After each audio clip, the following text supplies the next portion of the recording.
से करतब छुपे हैं, लेकिन मैं कोई जादूगर नहीं जिसकी बातों से सच्चाई का भ्रम होने लगता है।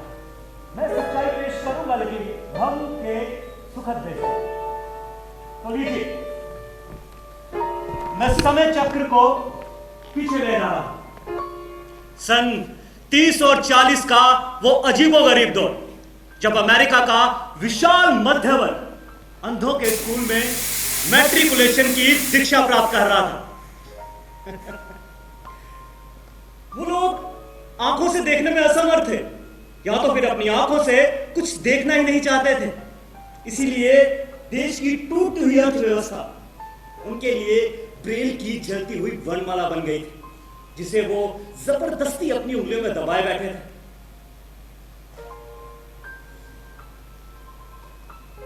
स्पेन में क्रांति हो रही थी और यहां चीख पुकार और भगदड़ मची हुई थी। स्पेन में गुर्रिका की घटना हुई थी, लेकिन यहां शिकागो, क्लीवलैंड और सेंट लुइस जैसे शांत नगरों में मजदूरों के उपद्रव हो रहे थे।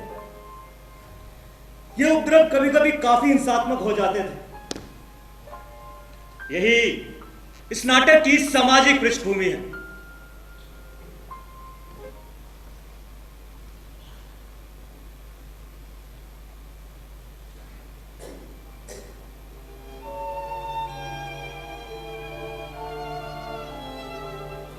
ये स्मृति नाटक है, इसलिए यहां पर मध्यम रोशनी है। यहां यथार्थ नहीं, भावुकता है, इसीलिए विंग्स में बेला के स्वर गूंज रहे हैं। मैं इस नाटक का नरेटर हूं और एक पात्र भी। मेरे अलावा मेरी मां अमेंडा, मेरी बहन लॉरा और एक मेहमान भी है जो बिल्कुल आखिर में आता है। वो इस नाटक का सबसे यथार्थवादी पात्र है, क्योंकि वो यथार्थ की दुनिया का प्रतिनिधि है, जिसे किसी कारणवश उनसे अलग कर दिया गया है। लेकिन चूंकि प्रतीकों के लिए मेरे दिल में वैसी ही कमजोरी है जैसे कि एक कवि के दिल में होती है, मैं इस मेहमान को भी उसी प्रतीक के रूप में पेश कर रहा हूं। वो एक ऐसी चीज का प्रतीक है जो हमें अपनी जिंदगी में बहुत देर से मिलती है, लेकिन जो हमेशा एक ऐसी प्रतिष्ठित वस्तु होता है जिसे पाने के लिए हम जिंदा रहते हैं। इस नाटक में एक पांचवा पात्र भी है जो कभी स्टेज पर नहीं आता। ये है हमारा पिता, जो मुद्दत पहले इस दुनिया से अलविदा कहा गया था। वो टेलीफोन कंपनी में काम करता था। लंबी दूरियों से खासी मोहब्बत हो गई थी। एक दिन टेलीफोन कंपनी की नौकरी छोड़कर अचानक शहर से गायब हो गए। मैक्सिको के प्रशांत सागर के किनारे मजाटलैंड शहर से पोस्टकार्ड की शक्ल में एक संदेश आया।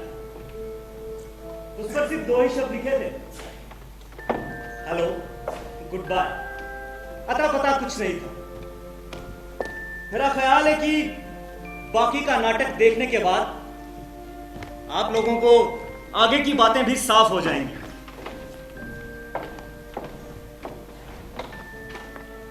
टॉम, हाँ मॉम। बेटा, जब तक तुम मेज पर नहीं आते हम प्रार्थना शुरू नहीं कर सकते। अभी आया मॉम।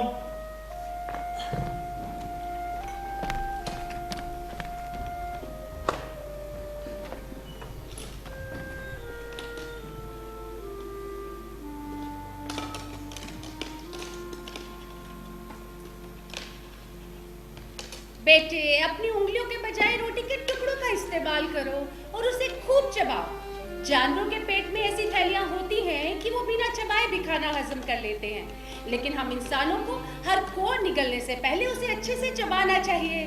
खाना चबा चबा कर खाओ ताकि लार की ग्रंथियों को अपना काम करने का मौका मिल सके। प्लीज माँ, तुम हमेशा ताकीद करती हो मुझे खाना किस तरह से खाना चाहिए, इसलिए मुझे खाने में ना रत्ती भर भी स्वाद नहीं आता। तुम्हारा मिजाज बिल्कुल मेट्रोपॉल के एक्टर की तरह है। तुम खाने की मेज से उठकर इस तरह से नहीं जा सकते। मैं सिगरेट पीने जा रहा हूँ। तुम बहुत ज्यादा सिगरेट पीने लगे हो। मैं कस्टर्ड लाती हूँ माँ। नहीं, तुम यहीं बैठी रहो बीबी रानी। मैं चाहती हूँ कि तुम हमेशा तरोताजा और खूबसूरत दिखाई दो, कहीं कोई मिलने वाला ना आ जाए। मुझे किसी मिलने वाले का इंतजार नहीं है माँ। कई बार मिलने वाले ऐसे वक्त पर भी आ जाते हैं जब तुम्हें उनका इंतजार नहीं होता। मुझे आज भी याद है, ब्लू माउंटेन में इतवार की एक दोपहर। मैं जानता हूँ आगे क्या होगा। मुझे भी मालूम है, लेकिन माँ जो कहना चाहती है वो उन्हें कहने दो। वही घिसी पिटी बात है। माँ को वो बात दोहराना अच्छा लगता है। जानते हो, ब्लू माउंटेन की इतवार की एक दोपहर को पूरे 17 नौजवान तुम्हारी माँ से मिलने आए थे। कभी कभी घर में कुर्सियां भी कम पड़ जाती थी, फिर नेगरों ने नौकर को गिरजा के दफ्तर में भेजकर फोल्डिंग चेयर्स मंगवानी पड़ती थी। माँ, तुम अपने मेहमानों की खातिरदारी किस तरह किया करती? मुझे बातचीत की कला आती थी। हाँ, बातचीत में तुम होशियार रही होगी, ये बात तो मैं दावे से कह सकता हूँ। हाँ, मैं ये जरूर कह सकती हूँ कि उस जमाने की लड़कियों को बातचीत का शौर आता था। क्या कहा? मतलब ये कि उस जमाने की लड़कियां मेहमानों की खातिर करना अच्छे से जानती थी। लड़कियों के लिए खूबसूरत चेहरा या सुडौल शरीर ही सब कुछ नहीं माना जाता। हालांकि इस मामले में तुम्हारी माँ किसी से कम नहीं थी। लड़कियों के लिए जरूरी था कि वो हाजिर जवाब हो और हर मौके के लिहाज से बातचीत कर सके। वैसे माँ, तुम कौन से विषय के बारे में बात करती थी? संसार में होने वाली सभी महत्वपूर्ण घटनाओं पर। मामूली, घटिया या फुहड़ किस्म की बात तो हमारी जबान से निकलती ही नहीं थी।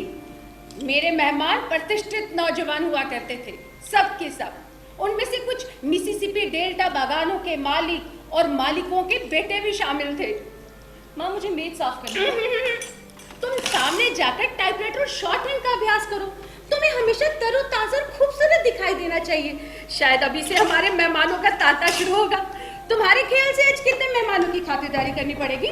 मेरे ख्याल से तो आज कोई नहीं आएगा माँ। क्या कहा? कोई नहीं आएगा? एक मेहमान भी नहीं आएगा? तुम जरूर मजाक कर रही हो। ऐसा हो ही नहीं सकता।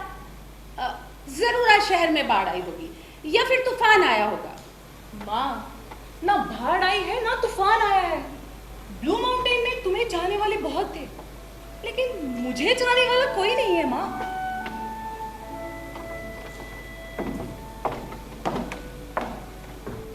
भाई, माँ को लगता है मैं कवारी रह जाऊंगी।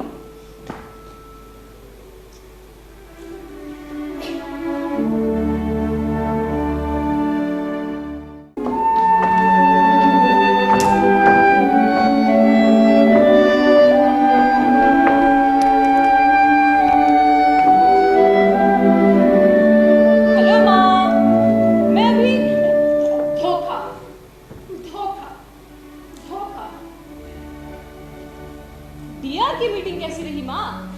तुम डीआर की मीटिंग में नहीं गई? नहीं, नहीं, मुझ में न इतनी हिम्मत थी, ना ही ताकत थी। मैं चाहती थी कि धरती में गड्ढा खोदकर हमेशा के लिए उसमें छिप जाऊं।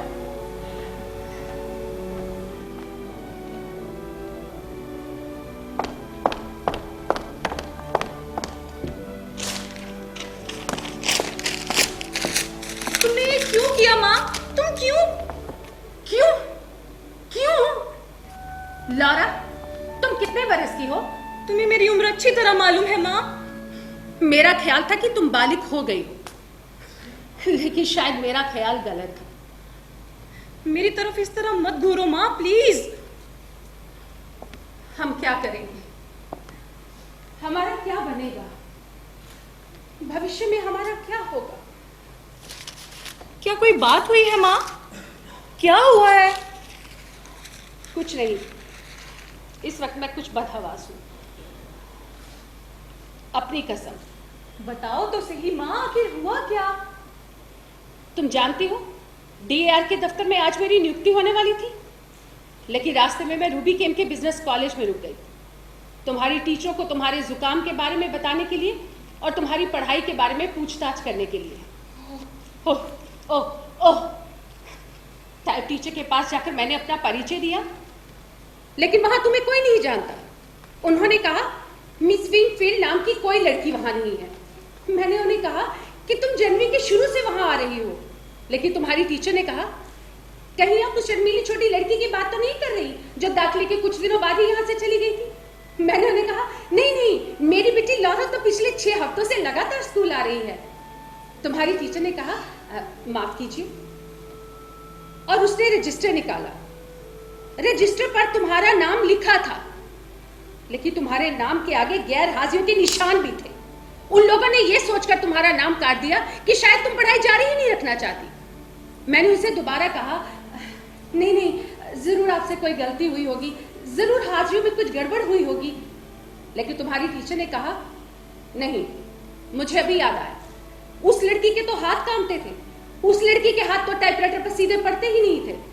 पहली बार जब उसे स्पीच टेस्ट के लिए बुलाया गया, उसके तो होश ही गुम हो गए, उसे उल्टियां आना शुरू हो गई, उसे उठाकर गुस्लखाने तक पहुंचाना पड़ा। उस दिन से लेकर आज तक वो कभी कॉलेज नहीं आई। ओह, ये बात सुनकर मुझे बड़ी कमजोरी महसूस हुई, मुझसे खड़ा तक ना हुआ गया।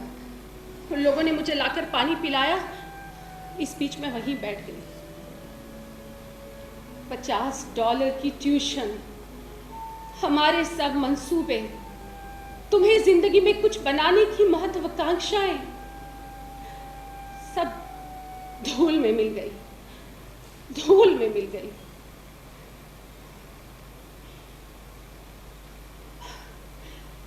लॉरा, बिजनेस कॉलेज का बहाना करके तुम कहां जाया करती थी? माँ, मैं सिर्फ घूमने जाया करती थी। ये सच नहीं है। सच है माँ, मैं सिर्फ घूमने जाती थी। घूमने? घूमने? सर्दी में उस हल्के से कोट में जानबूझकर निमोनिया को भुलाने के लिए? किधर घूमने जाती थी लॉरा तुम? बहुत सी जगहों पर, ज्यादातर पार्कों में। जुकाम होने के बावजूद भी? दोनों मुसीबतों में से मुझे ये मुसीबत कम खतरनाक मालूम देती थी माँ। मैं सीधे से चल नहीं सकती थी, इसलिए गिर पड़ी। तो तुम्हारे कहने का मतलब ये है कि सुबह 7:30 बजे से शाम 5 बजे तक तुम पार्कों के चक्कर काटती थी, ताकि मैं ये समझूं कि तुम रूबी केम के बिजनेस कॉलेज में गई हो? दरअसल बात इतनी बुरी नहीं है माँ जितनी सुनने में लगती है। मैं आर्ट म्यूजियम में जाया करती थी, चिड़ियाघर में परिंदों को देखती थी, पेंगुइन्स के बाड़े की तरफ तो मैं रोज ही जाया करती थी। कभी कभी खाने के बजाय मैं सिनेमा देखने चली जाती। पिछले कुछ दिनों की दोपहर तो मैं ज्वेल बॉक्स में गुजार रही हूँ, कांच की उस बड़ी सी इमारत में जहाँ गर्म देशों के फूल उगाए जाते हैं। तो ये सब तुमने मुझे धोखा देने के लिए किया, सिर्फ धोखा। क्यों? क्यों? क्यों? माँ, जब भी तुम निराश होती हो, तुम्हारे चेहरे पर बेहद दर्द उभर आता है, म्यूजियम में लटकी मेरी की तस्वीर की तरह। हश! मैं उस दर्दनाक चेहरे का सामना नहीं कर सकती माँ।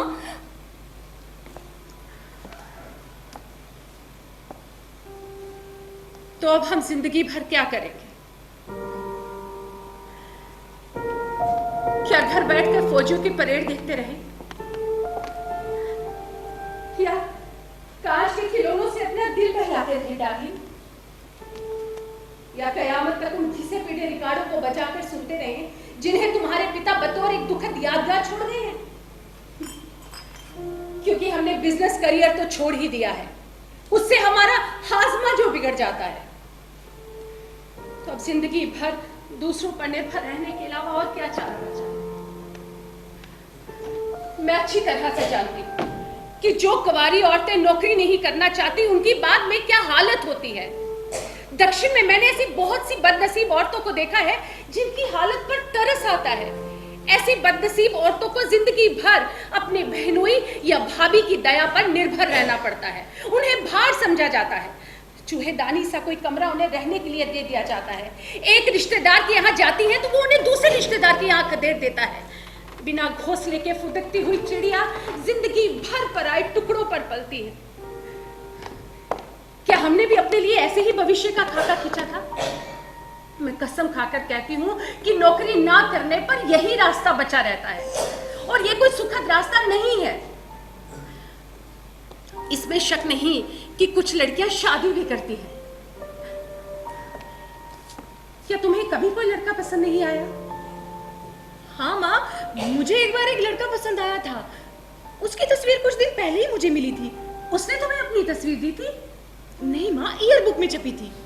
ओह, हाई स्कूल का विद्यार्थी। उसका नाम जिम था। ये देखो, पेन जोन्स के डाकुओं में उसकी तस्वीर।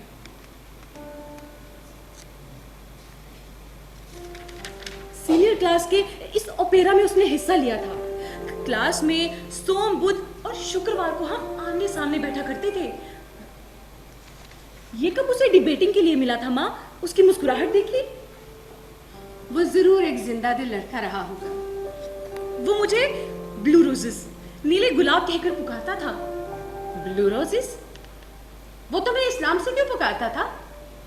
प्लूसी की बीमारी के बाद जब मैं स्कूल लौट कर गई तो उसने मुझसे पूछा तुम्हें क्या हुआ था। मैंने कहा प्लूसी। उसने समझा ब्लू रोजेस। उस दिन से वो मुझे इसी नाम से पुकारने लगा। मुझे देखते ही वो चिल्लाने लगता, हेलो ब्लू रोजेस। जिस लड़की से उसकी दोस्ती थी वो मुझे बिल्कुल अच्छी नहीं लगती थी, एमिली मेजनबाग। एमिली स्कूल में सबसे शानदार कपड़े पहन कर आया करती थी, लेकिन वो मुझे कभी वफादार ही मालूम नहीं हुई। पत्रिका के व्यक्तिगत विभाग में तो लिखा था कि उन दोनों की सगाई हो चुकी है, यानी 6 बरस पहले। अब तक तो उनकी शादी भी हो चुकी होगी माँ।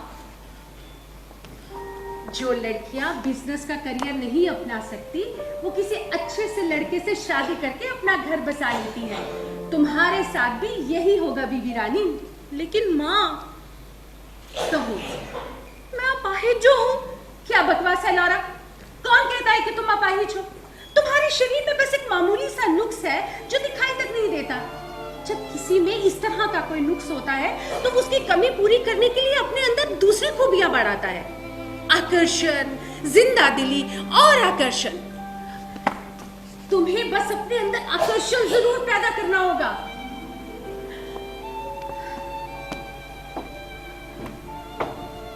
तुम्हारे पिता में एक चीज भरपूर मात्रा में थी और वो था आकर्षण।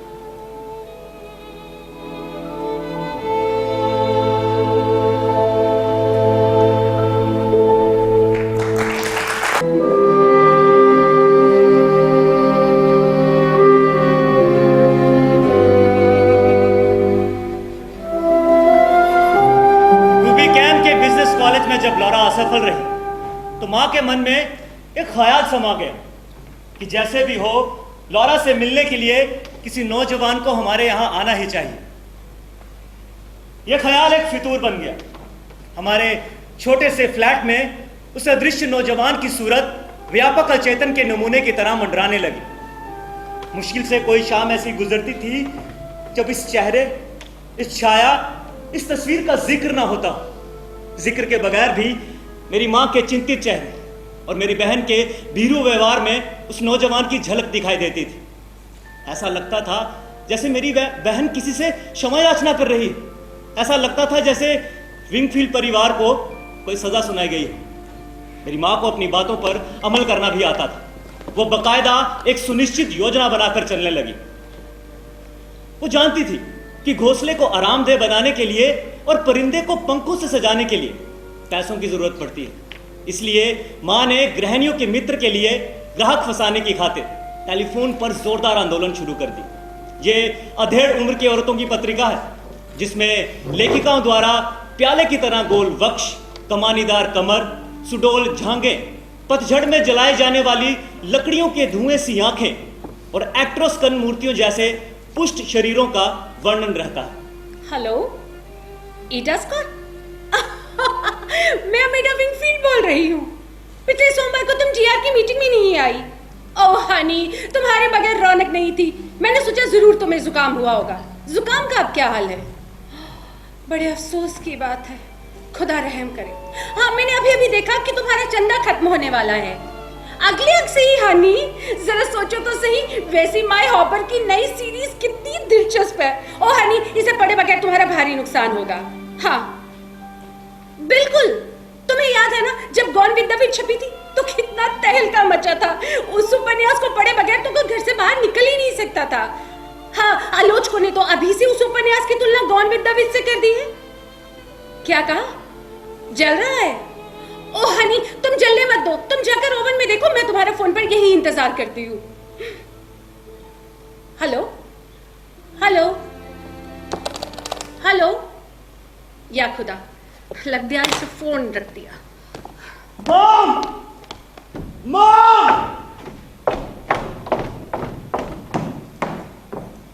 आखिर तुम मेरे साथ ऐसा क्यों करती हो? मैंने जो कहा वो तब वही होगा। तुम मेरी बात पे क्यों नहीं मानती? मैंने कह दिया ना, यही होगा। इस हकीकत से आखिर तुम मुझसे चाहती क्या हो? जो फिर कभी ऐसे क्या करने की उम्मीद रखती हो? आवाज धीमी करके बोलो। मेरे पास एक भी ऐसी चीज नहीं है जिसे अपना कह सकूं। हर चीज तुमने। चिल्लाओ मत। कल तुमने मेरी किताबें जब्त कर ली। हाँ, मैं वो भयानक उपन्यास लाइब्रेरी में लौटाई, वो बेहुदा किताब जिसे उस पागल मिस्टर लॉरेंस ने लिखा है। मैं ऐसे बीमार दिमाग वाले लेखकों की रचनाएं कतई पसंद नहीं करती, ना ही उन लोगों को पसंद करती हूँ जो ऐसी रचनाओं को पढ़ते हैं। खैर, मैं ऐसी गंदी किताबें अपने घर में कभी नहीं आने दूंगी। नहीं नहीं, कभी भी नहीं। घर घर खबरदार, जो कुछ भी कहने की जरूरत थी कह देती हूँ मैं। माँ, तुम्हें इधर ही रहना पड़ेगा, तुम कहीं नहीं जा सकते। मैं जा रहा हूँ बाहर। इधर आओ, फौरन इधर आओ। मैं जा रहा हूँ बाहर। इधर आओ टॉम विंगफील्ड, मुझे भी तुमसे बहुत कुछ कहना है। रहने दो तुम। तुम्हें मेरी बात सुननी पड़ेगी। मैं तुम्हारी बदतमीजी और बर्दाश्त नहीं कर सकती। बर्दाश्त की भी हद होती है। तुम्हें क्या लगता है मैं बकवास कर रहा हूँ? क्या मेरी बर्दाश्त की कोई हद नहीं है? जानता हूं, मैं अच्छी तरह जानता हूं जो मैं करता हूं या जो करना चाहता हूं, उन दोनों का फर्क तुम्हें बेईमानी लगता है ना? कहीं तुम्हें यह तो नहीं लगता कि मेरे ख्याल में तुम ऐसे ही काम करते रहे हो जिस पर तुम्हें शर्मिंदगी महसूस हो, इसीलिए तुम इस तरह से पेश आते हो। मैं नहीं मानती कि तुम रोज रात को सिनेमा देखने जाते हो। कोई भी आदमी रोज रात को सिनेमा देखने नहीं जाता। ना ही सिनेमा घरों के दरवाजे तड़के 2-2 बजे तक खुले रहते हैं और लोग लड़खड़ाते कदमों से घर पहुंचते हैं। और तुम मिस्टर टॉम विंगफील्ड पागलों की तरह बड़बड़ाते हुए आते हो, फिर 3 घंटे सोने के बाद फिर से काम पर चल देते हो। ओह, मैं समझ सकती हूँ कि काम के वक्त तुम्हारी क्या हालत होती होगी। ऊँघते आंखते रहते होगे क्योंकि तुम्हारी हालत खस्ता हो गई है। मेरी हालत खस्ता नहीं है। आखिर तुम्हें क्या हक बनता है अपनी नौकरी को जोखिम में डालने का, सारे घर की सुरक्षा को तबाह करने का? हम कैसे गुजारा करेंगे अगर तुम्हें कुछ... सुनो, तुम्हें क्या लगता है मैं उस माल गोदाम की नौकरी के पीछे दीवाना हूं? तुम्हारा ख्याल है मुझे कॉन्टिनेंटल शूमेकर से मोहब्बत है? तुम्हारा ख्याल है कि उस सिलोटैक्स के कमरे में जहां चमकदार नियॉन बत्तियां जलती हैं मैं अपनी जिंदगी के 55 बरस काट दूंगा? वहां जिंदगी की सुबह गुजारने से बेहतर होगा कोई लोहे की सलाख से मेरे सर को चकनाचूर कर दे। लेकिन मैं फिर भी वहां जाता हूं जब तुम चिल्लाती हो, उठो और जिंदगी में चमको, उठो और जिंदगी में चमको। तो मैं सोचता हूं कि मरे हुए लोग कितने खुशकिस्मत हैं, लेकिन मैं फिर भी वहां जाता हूं।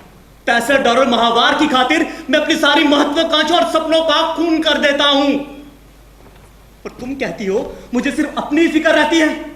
सुनो मां, अगर मुझे सिर्फ अपनी फिक्र होती ना तो मैं वहां पहुंच गया होता जहां वो पहुंचे। मैं वहां तक चला गया होता जहां तक कोई ट्रेन या कोई गाड़ी पहुंचा सकती। पकड़ो मत मुझे। किधर जा रहे हो? अफीम के अड्डों पे मैं सिनेमा देखने जा रहा हूं। मुझे इस झूठ पर यकीन नहीं। हाँ, अफीम के अड्डों पे जा रहा हूं, अपराधियों के झुंड में। माँ, मैं होगांडल में शामिल हो गया हूँ, भाड़े का हथियारा हूँ, वायलन के खोल में टॉमी गन रखता हूँ। इस घाटी में मेरे बहुत से शराब और जुए के अड्डे चलते हैं। तुम जानती हो लोग मुझे किस नाम से पुकारते हैं? हथियारा, हथियारा विंगफील्ड के नाम से। मेरी 2 जिंदगियां हैं माँ। दिन के वक्त मैं माल गोदाम का सीधा साधा मजदूर हूँ और रात को अपराधियों के झुंड का सम्राट हूँ माँ। मैं जुए के क्लब में जाता हूँ, रूलेट की मेज पर बड़ी बड़ी रकमें बहा देता हूँ, एक आंख ढक लेता हूँ, नकली मूछें लगाता हूँ। कई बार तो मेरी गल मुझे हरे रंग की होती है। तुम जानती हो ऐसे में लोग मुझे क्या कहते हैं? शैतान। ओ माँ, मैं तुम्हें ऐसी बातें बता सकता हूँ जिन्हें सुनकर तुम्हारी नींद हराम हो जाएगी। मेरे दुश्मन इस घर को बारूद से उड़ाना चाहते हैं। एक दिन वो हमारी धज्जियां उड़ा देंगे, मुझे बहुत खुशी होगी। तुम्हें भी खुशी होगी। हाँ, तुम झाड़ू पर सवार उड़ती हुई नीले पहाड़ों पर जाओगी, ब्लू माउंटेन्स। तुम्हारे साथ तुम्हारे 17 मेहमान होंगे। बदसूरत, बकवासी, बुढ़िया जादूगरनी।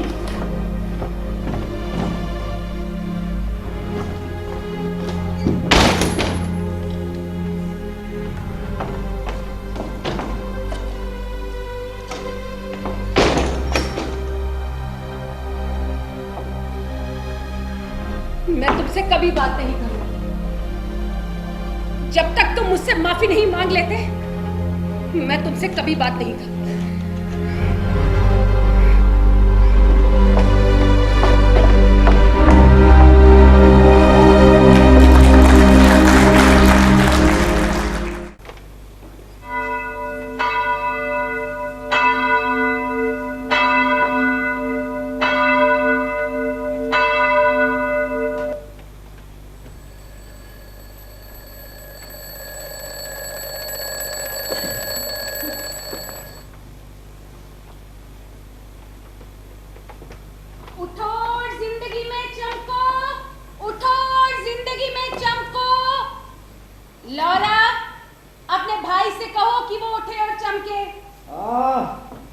चमकूंगा लेकिन चमकूंगा नहीं। लॉरा, अपने भाई से कहो कि उसकी कॉफी तैयार हो गई है। टॉम, 7 बजने को है, माँ घबरा जाएंगी। उठो, आज माँ से बोलचाल शुरू कर दो, उनसे माफी मांगो और उनसे सुलह कर लो। वो मुझसे बात नहीं करेगी, उन्होंने तो बातचीत बंद की है। अगर तुम उनसे माफी मांगोगे तो वो खुद ही तुमसे बात करेंगी। क्या उनका बात ना करना इतनी बड़ी ट्रेजेडी है? Please please. लॉरा, मैंने तुम्हें जो कहा था वो कर रही हो या कपड़े पहन के मैं खुद बाहर जाऊं? जा रही हूँ माँ, जा रही हूँ, बस कोट पहन लूं।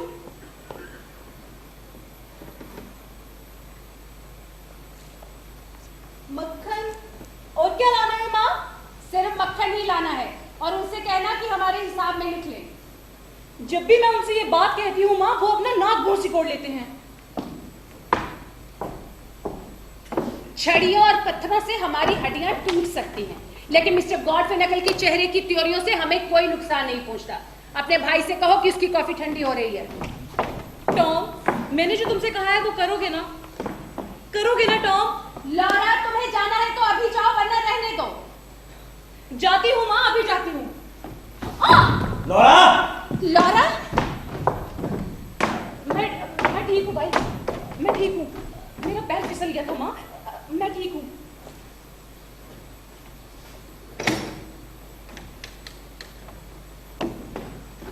अगर इन सीढ़ियों से फिसलकर किसी की टांग टूट गई तो मकान मालिक से हट जाने में उसकी जायदाद की एक कौड़ी वसूल करनी पड़ेगी।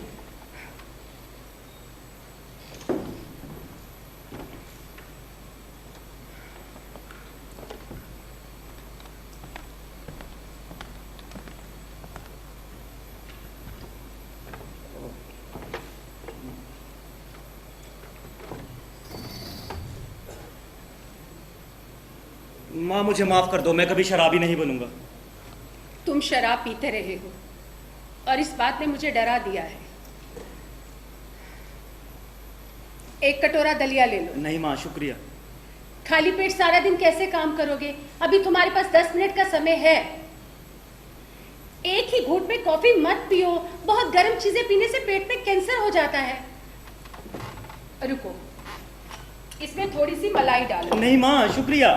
कॉफी को ठंडा करने के लिए। मुझे बिना दूध की कॉफी चाहिए। जानती हूँ, लेकिन ये तुम्हें नुकसान पहुंचाएगी। हमें अपनी सेहत बनाने के लिए बरसक कोशिश करनी पड़ती है। इस कठिन जमाने में हमें एक दूसरे का ही तो आसरा है। इसीलिए ये जरूरी है कि टॉम, मैंने तुम्हारी बहन को इसलिए बाहर भेजा ताकि मैं तुमसे कुछ जरूरी बात कर सकूं। अगर तुम खुद मुझसे बोलचाल शुरू नहीं करते तो मैं तुमसे कभी बात ना करती। माँ, तुम किस बारे में बात करना चाहती हो? लॉरा के बारे में। ओह, लॉरा। तुम जानते हो लॉरा किस किस्म की लड़की है। शांत पानी हमेशा गहरा होता है। मुझे लगता है कि वो कुछ चीजों को देखती है और उन पर चिंता भी करती है। कुछ दिन पहले जब मैं उसके कमरे में गई तो मैंने देखा कि वो रो रही थी। किस लिए? तुम्हारे लिए। मेरे लिए? हाँ, उसका ख्याल है कि तुम इस घर में खुश नहीं हो। उसके मन में ये ख्याल कैसे आया? उसे ख्याल कैसे आते हैं? जो भी है टॉम, तुम्हारा व्यवहार आजकल बड़ा विचित्र सा हो गया है। मैं जानती हूँ माल गोदाम ही तुम्हारी महत्वाकांक्षा की पराकाष्ठा नहीं है और तुम्हें संसार में दूसरे लोगों की तरह बहुत से त्याग करने पड़े हैं। लेकिन टॉम, जिंदगी कोई हंसी खेल भी तो नहीं है। ओह, मेरे दिल में इतनी बातें हैं टॉम कि मैं तुम्हें बता नहीं सकती।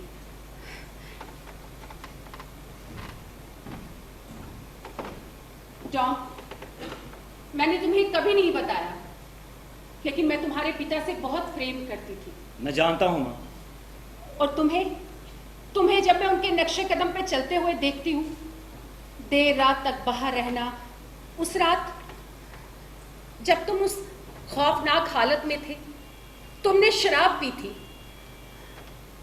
टॉम, लॉरा कहती है कि तुम इस फ्लैट में खुश नहीं हो, इसीलिए इससे बचने के लिए तुम रोज रात को बाहर चले जाते हो। क्या ये सच है? टॉम, तुम हर वक्त इतने बेचैन क्यों रहते हो? मैं सिनेमा देखने जाता हूँ माँ। लेकिन तुम इतनी ज्यादा फिल्में क्यों देखते हो टॉम? मैं फिल्में देखता हूँ क्योंकि मुझे एडवेंचर पसंद है। मुझे काम में एडवेंचर नहीं मिलता, इसलिए फिल्में देखता हूँ। लेकिन टॉम, तुम हद से ज्यादा फिल्में देखते हो। मुझे एडवेंचर ज्यादा पसंद है माँ। ज्यादातर नौजवानों को तो अपने काम में ही एडवेंचर हासिल होता है। ज्यादातर नौजवान माल गोदाम में काम नहीं करते। दुनिया ऐसे नौजवानों से भरी पड़ी है जो माल गोदाम, दफ्तरों और फैक्ट्रियों में काम करते हैं। क्या सबको काम में एडवेंचर हासिल होता है? होता जरूर है, या फिर वो बिना एडवेंचर के भी रह लेते हैं। हर कोई तो तुम्हारी तरह एडवेंचर के पीछे दीवाना नहीं होता।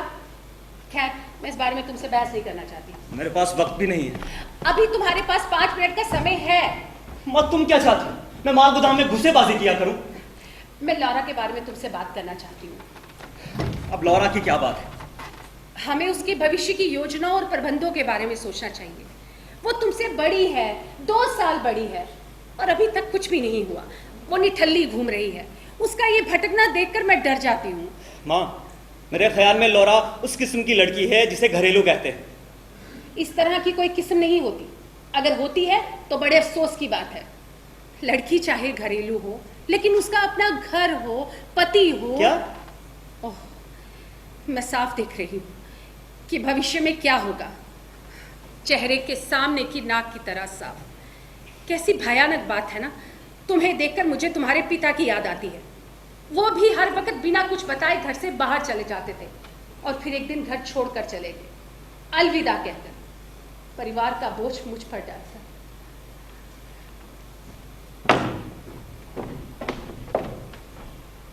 मर्चेंट नेवी से जो तुम्हारे नाम खत आया था, उसे मैंने देखा था। मैं तुम्हारे सपनों को समझती हूँ। मेरी आंखों पर पट्टी नहीं बंधी है। ठीक है, तुम अपने मन की कर डालो, लेकिन तब तक नहीं जब तक तुम्हारी जगह लेने वाला कोई दूसरा नहीं आ जाता। क्या मतलब? मतलब ये कि जो ही लॉरा की शादी हो जाए, उसे संभालने वाला कोई आदमी मिल जाए और वो स्वतंत्र हो जाए, तो तुम कहीं भी जाने के लिए आजाद हो। जमीन पर, समुंदर पर, जहां तुम्हें तुम्हारी किस्मत ले जाए। लेकिन तब तक तुम्हें अपनी बहन के भविष्य के बारे में सोचना पड़ेगा। मैं अपनी बात नहीं कर रही हूँ, मैं तुम्हारी बहन की बात कर रही हूँ, क्योंकि वो अभी छोटी है और तुम पर आश्रित है। मैंने उसका बिजनेस कॉलेज में एडमिशन करवाया, लेकिन वो वहां भी निकम्मी साबित हुई। वो इतना डर गई कि उसे उल्टियां आना शुरू हो गई। अब उसके पास कांच के खिलौनों के साथ खेलने के अलावा दूसरा कोई रास्ता नहीं बचा। अब बताओ, ये भी एक लड़की की जिंदगी है। माँ, इस मामले में मैं क्या कर सकता हूँ? अपने स्वार्थीपन पर काबू पाओ। मैं तुम्हें बस हमेशा अपनी ही पड़ी रहती है। टॉम, तुम्हारा ऊनी मफलर कहाँ है? ये है मेरे गले में। इसको अच्छे से लपेटो, और जो मैंने तुमसे कहना था वो मैंने अभी नहीं कहा। हाँ, मुझे देर हो रही है। माल गोदाम में क्या कोई अच्छे नौजवान लड़के नहीं है? नहीं होंगे, कुछ एक तो। माँ, कोई ऐसा लड़का ढूंढो जो शरीफ हो, शराब ना पीता हो। उसे अपनी बहन के लिए निमंत्रित करो। क्या? बहन के लिए, बहन से मिलने के लिए, परिचित होने के लिए। My gosh. करोगे ना टॉम? करोगे ना डियर? करोगे ना? हाँ, करूँगा।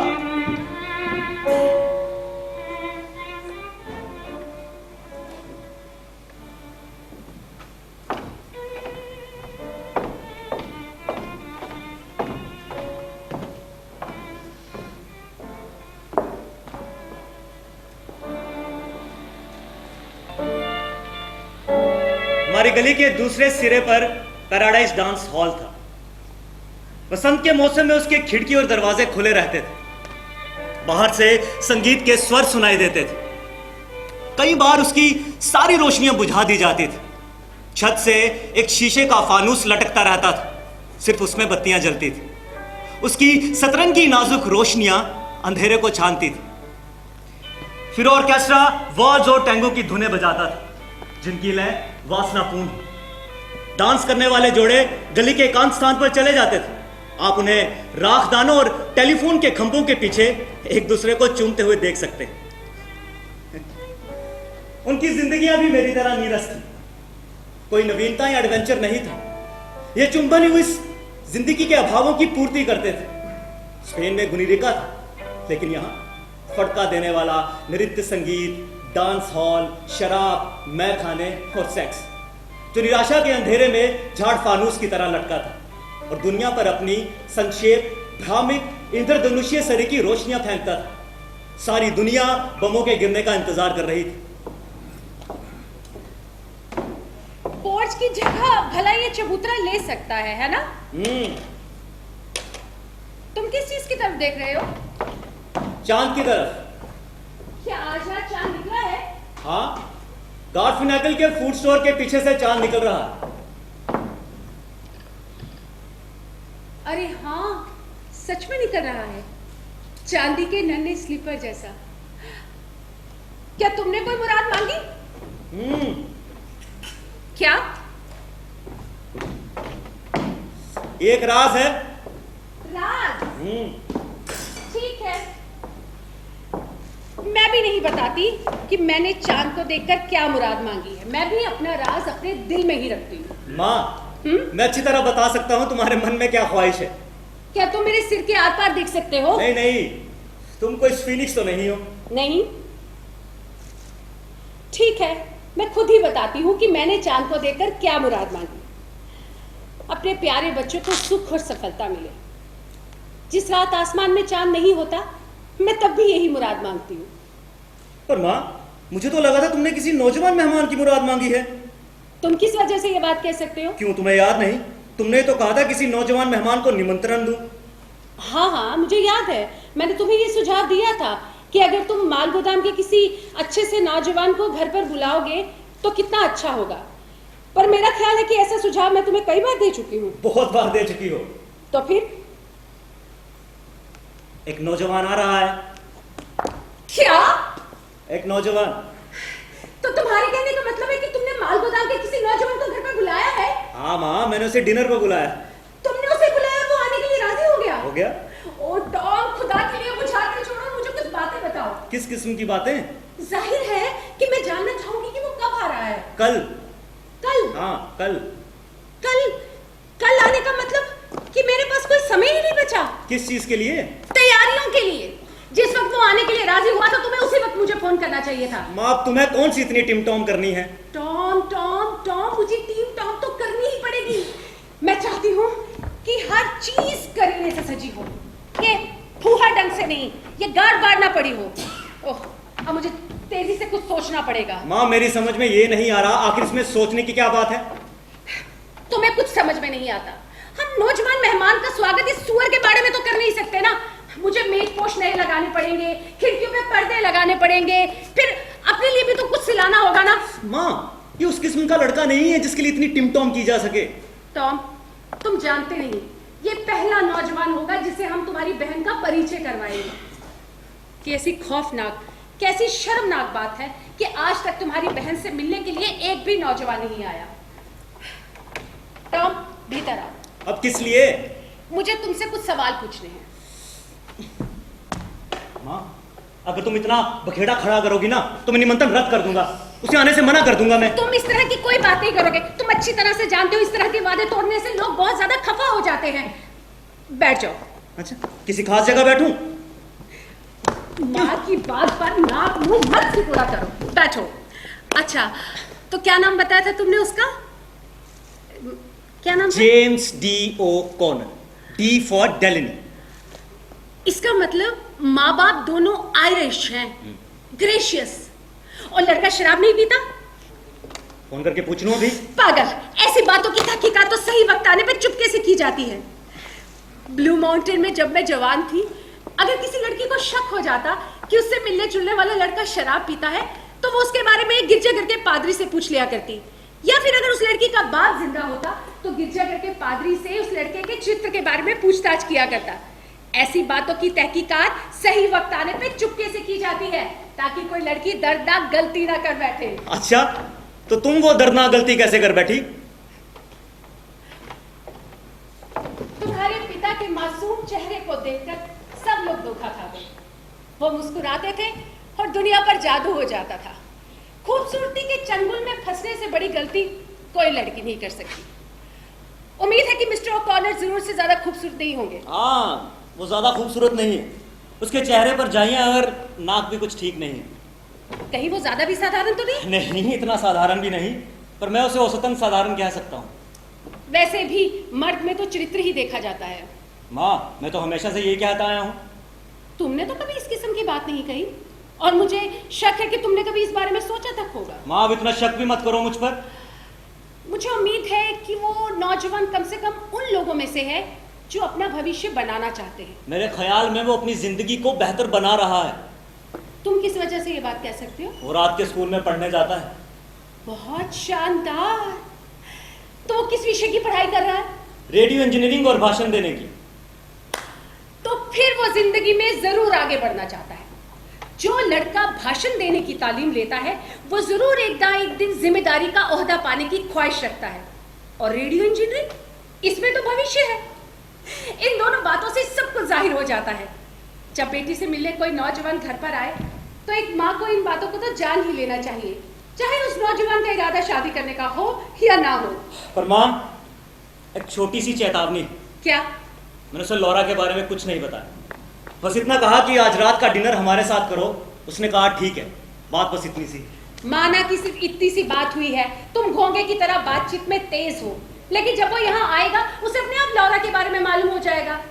जब वो देखेगा लौरा कितनी प्यारी और खूबसूरत है तो वो अपना भाग्य सराहेगा कि उसे खाने का निमंत्रण दिया गया।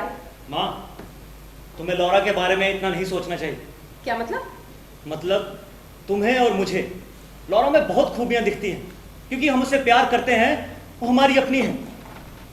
हम अब ये भी नहीं देखते कि वो अपाहिज है। अपाहिज मत कहो, तुम अच्छे से जानते हो कि मैं इस शब्द का इस्तेमाल करने का कभी किसी को इजाजत नहीं देती। सच्चाई का सामना करो माँ, लौरा अपाहिज है। इतना ही नहीं। इतना ही नहीं का क्या मतलब? वो दूसरी लड़कियों से अलग किस्म की लड़की है।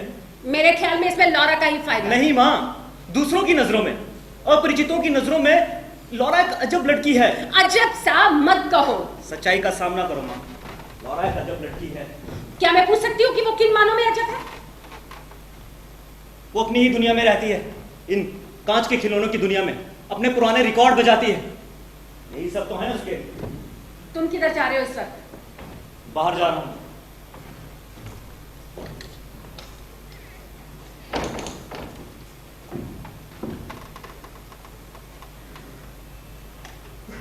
लौरा, लौरा।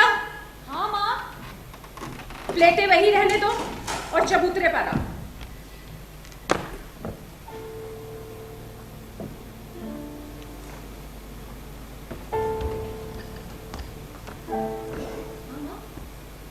लौरा, चांद को देखकर कोई मुराद मांगो। चांद? कहाँ है चांद? वो देखो, तुम्हारी बाईं ओर चांदी के नन्हे स्लीपर जैसा चांद। कोई मुराद मांगो, मांगो ना डियर। क्या मुराद मांगू माँ? खुश रहने की, अच्छी किस्मत की।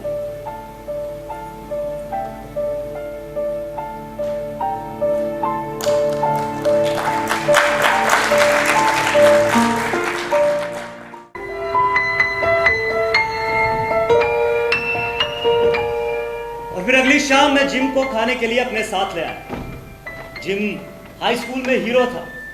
उसमें आयरिश लोगों की खुशमिजाजी और सफेद चीनी के बर्तन की तरह धुली मजीद जिंदा दिली थी। वो बास्केटबॉल का चैंपियन था, डिबेटिंग क्लब का कैप्टन था, सीनियर क्लास का और गली क्लब का प्रधान था।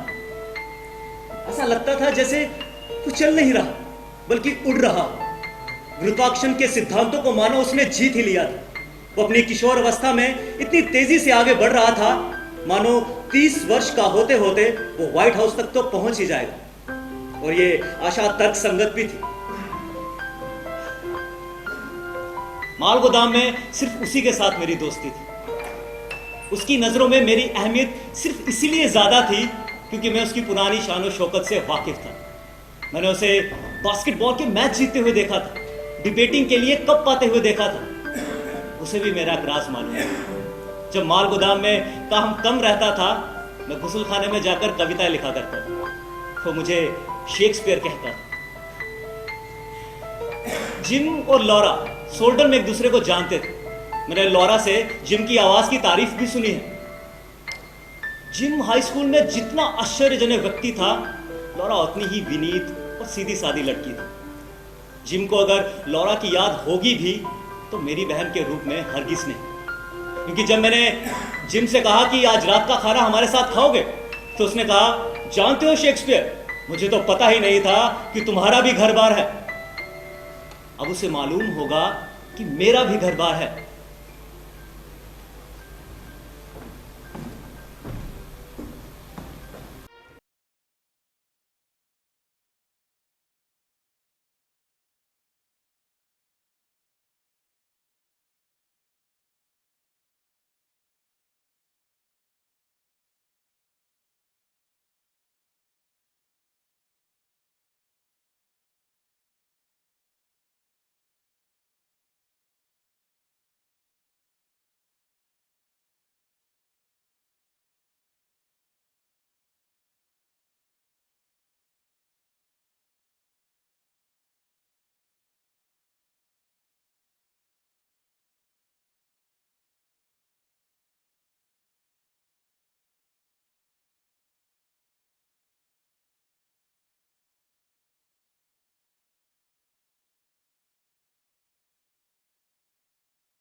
Was a boogie woogie bugle boy of Company B.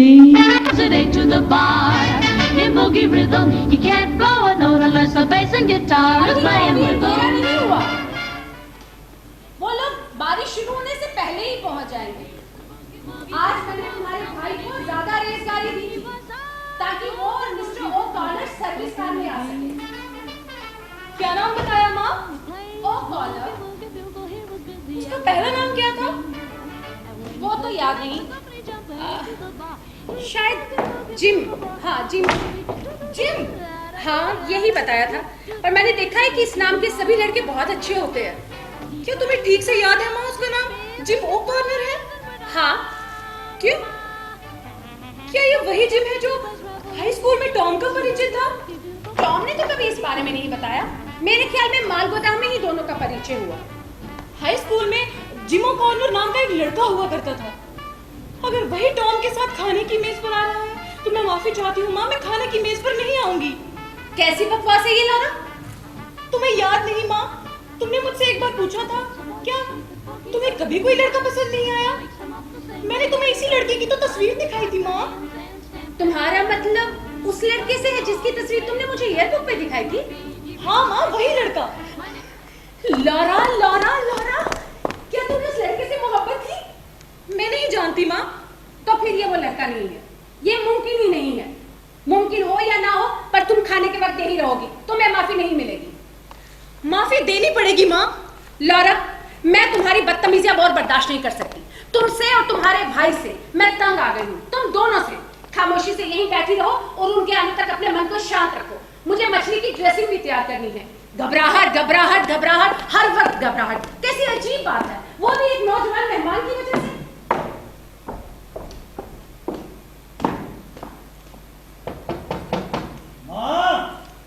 Laura, sweet heart, जरा देखो तो सही बाहर कौन आया है। मेरा ख्याल है हम बारिश शुरू होने से पहले आ गए। लौरा, बाहर तुम्हारा भाई और मिस्टर ओ'कॉनर आए हैं, उन्हें भीतर लाओ ना डार्लिंग। माँ मैं नहीं जाऊंगी, तुम जाओ प्लीज प्लीज। लौरा, मैंने तुम्हें कहा था ना कि मैं तुम्हारी बात नहीं मानूंगी। पागलपन का ये कौन सा समय है, बोलो। मेरी तबीयत ठीक नहीं है माँ, मैं तुम्हारी बदतमीजियों का बहुत ज्यादा प्रोत्साहन नहीं दे सकती। तुम और तुम्हारा भाई, तुम दोनों दूसरे लोगों की तरह नॉर्मल क्यों नहीं हो? क्या तुम मुझे एक भी वजह बता सकती हो कि तुम्हें दरवाजा खोलने में क्यों डर लग रहा है? बोलो लौरा। लौरा, 20 फीट सीधा दरवाजे की तरफ जाओ और उनको भीतर लाओ। अच्छा अच्छा माँ।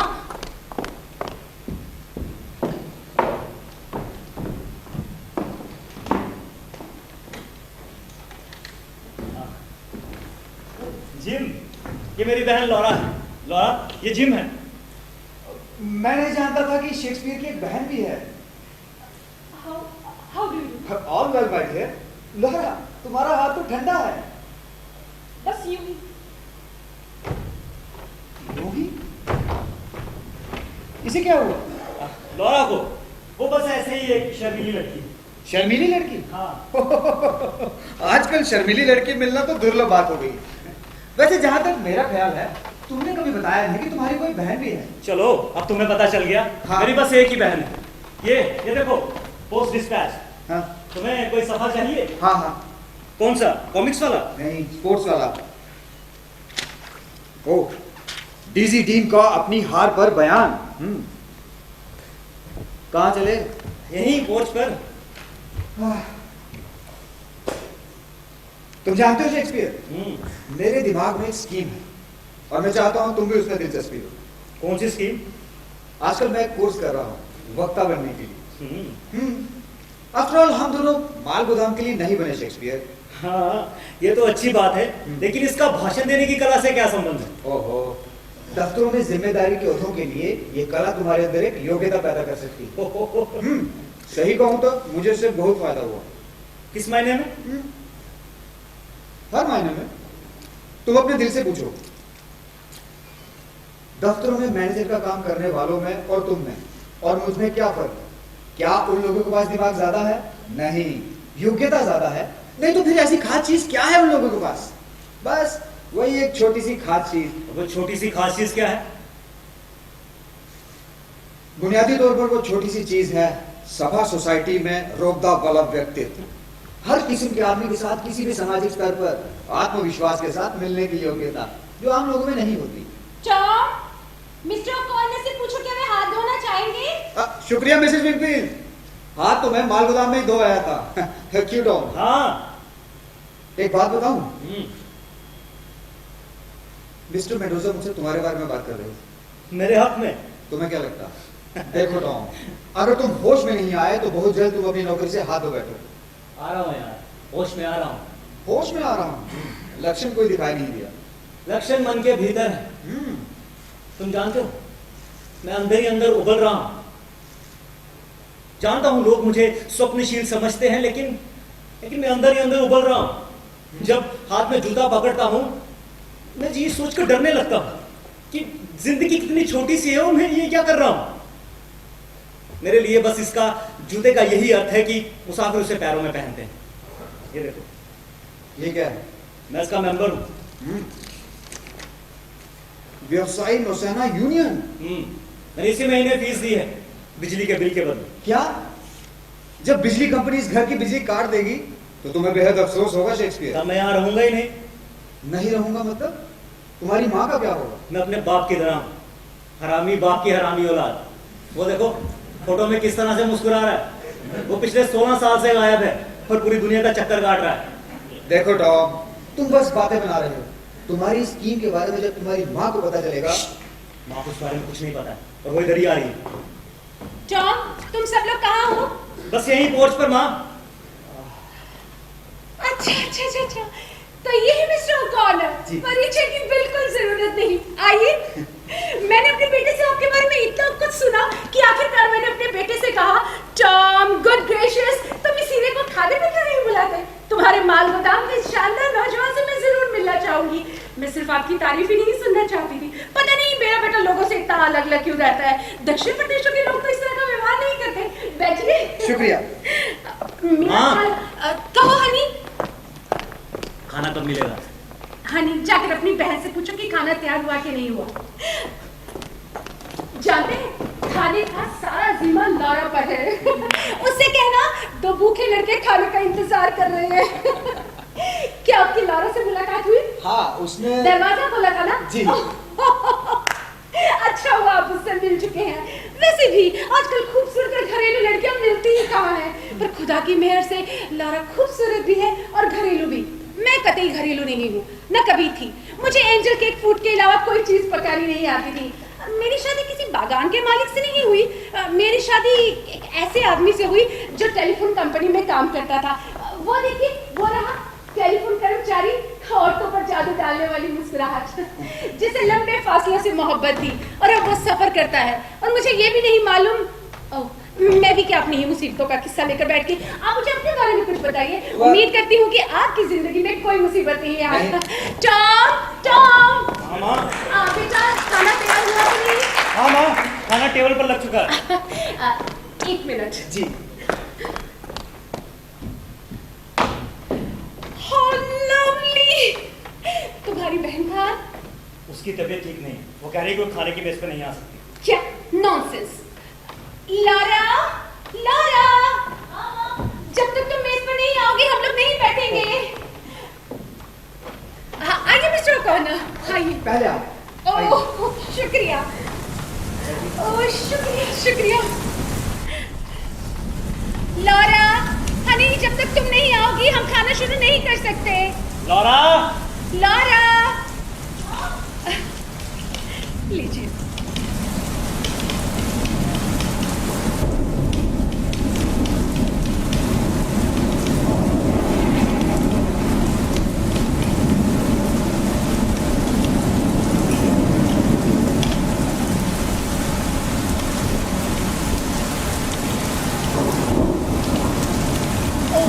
अरे मिस्टर लाइटबल्ब, जब रोशनियां बुझ गई थी उस वक्त हजरत मूसा कहाँ थे?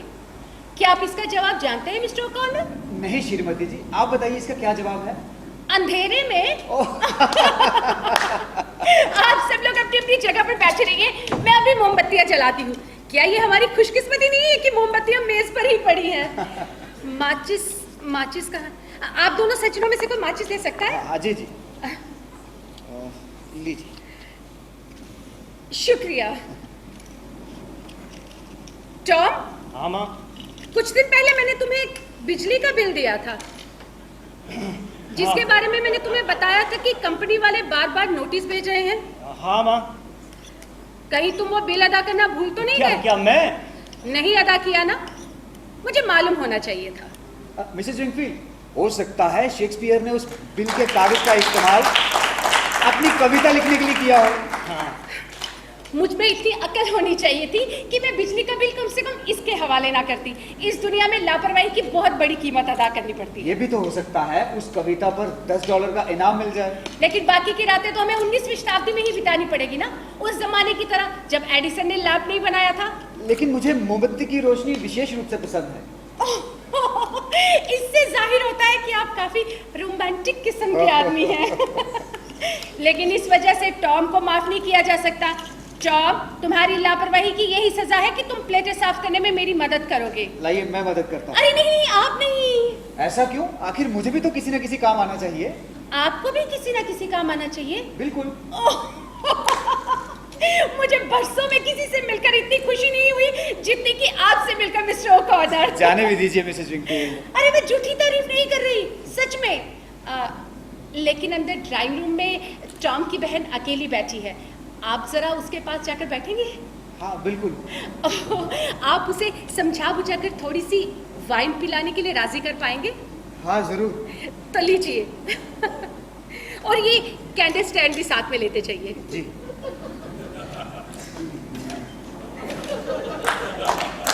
टॉम, तुम्हारी लापरवाही की यही सजा है कि तुम प्लेटें साफ करने में मेरी मदद करो। चलो एप्रन पहनो और प्लेटें साफ करो। Hello Laura. Hello. How are you? मुझे उम्मीद है तुम पहले से बेहतर हो। शुक्रिया। ये लो तुम्हारे लिए डैंडेलियन वाइन। शुक्रिया। लेकिन इसे पीकर नशे में धुत मत हो जाना। अच्छा ये कहाँ रखूं? कहीं भी। कहीं भी? ओह, अगर फर्श पर रखूंगा तो तुम्हें कोई एतराज तो नहीं? नहीं।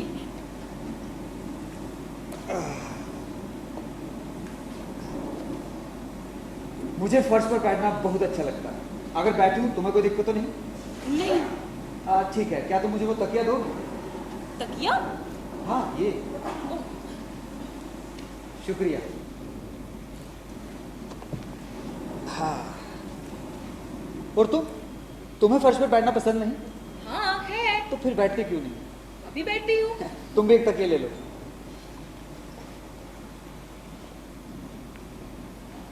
हाँ, यहाँ से तुम मुझे ठीक से दिखाई नहीं दे रही हो। मेरे सामने तेज रोशनी है। हाँ शाबाश, अब मैं तुम्हें ठीक से देख सकता हूँ। आराम से बैठी हो ना? हाँ। मैं भी आराम से बैठा हूँ। ये देखो, गाय की तरह। च्युइंगम लोगी? नहीं। तुम्हारी इजाजत होगी मैं तो खाऊंगा। जरा सोचो लौरा, जिस इंसान ने च्युइंगम का पहला टुकड़ा इजाद किया होगा वो कितना मालामाल हो गया होगा। खैर, शिकागो में रिगले बिल्डिंग दर्शनीय स्थानों में से एक है। पिछली से पिछली गर्मियों में वहां गया था मैं, प्रगति की शताब्दी नुमाइश देखने। क्या तुमने वो नुमाइश देखी? नहीं। ओहो, उस नुमाइश में सब कुछ बड़े शानदार ढंग से सजाया और समझाया गया था। तुम जानती हो मुझे वहां सबसे ज्यादा प्रभावित किस चीज ने किया? वहां के विज्ञान हॉल ने। उसे देखकर पता चलता था कि भविष्य में अमेरिका कैसा होगा, यानी आज से ज्यादा चमत्कारपूर्ण। लौरा, तुम्हारा भाई मुझे बता रहा था कि तुम बड़ी शर्मीली लड़की हो। क्या ये ठीक है? मैं नहीं जानती। मुझे लगा कि तुम पुराने फैशन की लड़की हो। लड़कियों का ऐसा होना अच्छी बात भी है। कहीं तुम ये तो नहीं सोच रही कि मैं जरूरत से ज्यादा व्यक्तिगत बातें कर रहा हूं? मिस्टर ओकॉर्नर, क्या तुम अभी भी गाते हो? मैं गाता हूं? हाँ, मुझे मालूम है। तुम्हारी आवाज कितनी खूबसूरत हुआ करती थी। तुमने मेरा गाना कहाँ सुना? बहुत बार। लगता है तुम मुझे बिल्कुल भूल गए हो। एक मिनट, मुझे ऐसा क्यों लग रहा है कि इससे पहले हम कहीं मिल चुके हैं। क्या मैं तुम्हें किसी खास नाम से पुकारता था? तुम मुझे ब्लू रोजेस कहते थे ना? क्या? Blue roses? My God, blue roses, ये नाम मैं कैसे भूल सकता हूं? तुम जानती हो जब तुम दरवाजे पर मिली यही नाम मेरी जुबान पर आया था। ओह, इंसान की याददाश्त कितना धोखा देती है, और ये कितनी अजीब बात है। न जाने क्यों तुम्हें देखकर मुझे हाई स्कूल का ख्याल तक नहीं आया, और तुम वही तो थी, हाई स्कूल में ही तो। और मुझे ये तक पता नहीं चला कि तुम शेक्सपियर की बहन है। लौरा, मुझे इस बात का बेहद अफसोस है। मुझे उम्मीद भी नहीं थी कि तुम मुझे याद रखोगे। लेकिन हम लोगों में बातचीत तो होती थी। हाँ, बातचीत तो होती थी। अच्छा, तुमने मुझे कब पहचाना? फौरन। क्या? तो तुमने उस वक्त मुझे कुछ क्यों नहीं कहा? मेरी समझ में ही नहीं आया कि मैं तुमसे क्या कहूँ। मुझे बहुत आश्चर्य हुआ था। खुदा के लिए, ये तो बड़ी अजब बात है। हाँ, अजब बात है ना। अच्छा ये बताओ, क्या किसी विषय में हमारी इकट्ठी क्लास लगती थी? हाँ, लगती थी। कौन सी क्लास थी वो? गाने की, समूह गाने की। हाँ, अब याद आ रहा है। और तुम उस क्लास में हमेशा लेट आया करती थी। हाँ, मेरी टांग में लोहे की पतरी जो रहती थी, ओह। चलने में बहुत दिक्कत आती थी। जानते हो, इतनी जोर से आवाज होती थी, वो आवाज मुझे बिजली की गड़गड़ाहट मालूम होती थी। तुम्हें अपने बारे में इतना ज्यादा नहीं सोचना चाहिए था। जानती हूँ, लेकिन मैं सोचा करती थी। गाना शुरू होते ही मेरे दिल का बोझ बहुत हल्का हो जाता था। हाँ, मुझे याद आ गया, मैं तुम्हें ब्लू रोजेस कहा करता था। भला इस नाम से तुम्हें पुकारना क्यों शुरू किया था मैंने? मुझे प्लूरसी हो गई थी। ओह। प्लूरसी की बीमारी के बाद जब मैं स्कूल लौट कर गई तो तुमने मुझसे पूछा तुम्हें क्या हुआ था। मैंने कहा प्लूरसी। तुमने समझा ब्लू रोजेस। उस दिन से तुम मुझे इसी नाम से पुकारने लगे। मुझे उम्मीद है तुम्हें बुरा नहीं लगा होगा।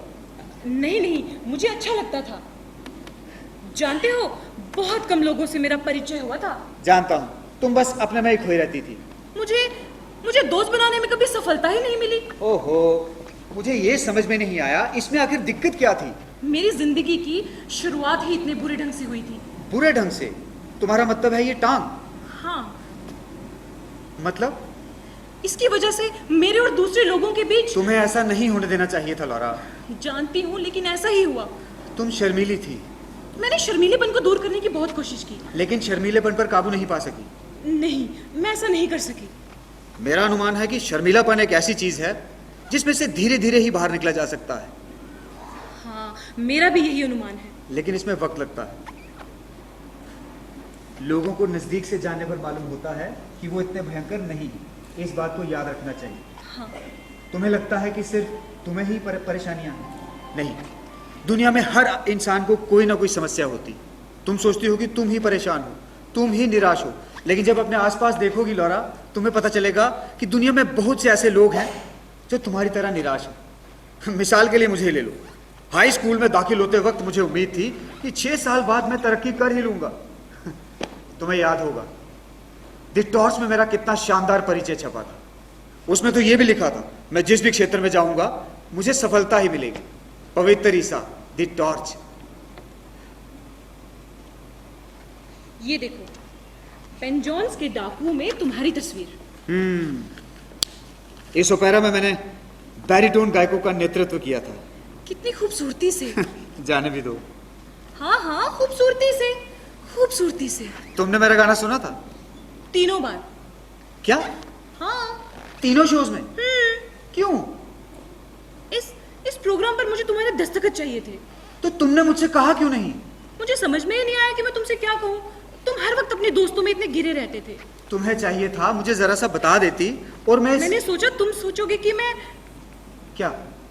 मैं क्या सोचूंगा? लो, पेन मिलेगा?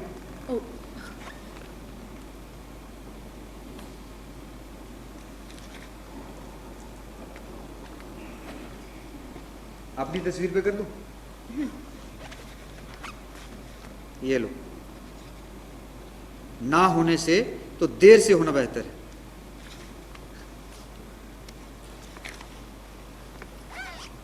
मैं कितनी हैरानी की बात है ना। लौरा, इस वक्त मेरे दस्तखतों की कोई कीमत नहीं है, लेकिन मुझे पूरी उम्मीद है शायद किसी दिन इनकी कीमत बढ़ जाएगी। निराशा मिलना एक अलग बात है और निरुत्साहित होना दूसरी बात है। मुझे भी निराशा मिली है, बहुत बार मिली है, लेकिन मेरा उत्साह कभी खत्म नहीं हुआ। मैंने कभी हार नहीं मानी। इस वक्त मैं कुल 23 बरस का हूं। तुम्हारी उम्र कितनी होगी? मैं जून में 24 की हो जाऊंगी। ये कोई बुढ़ापे की उम्र नहीं है लौरा। हाँ, लेकिन तुमने हाई स्कूल पास कर लिया?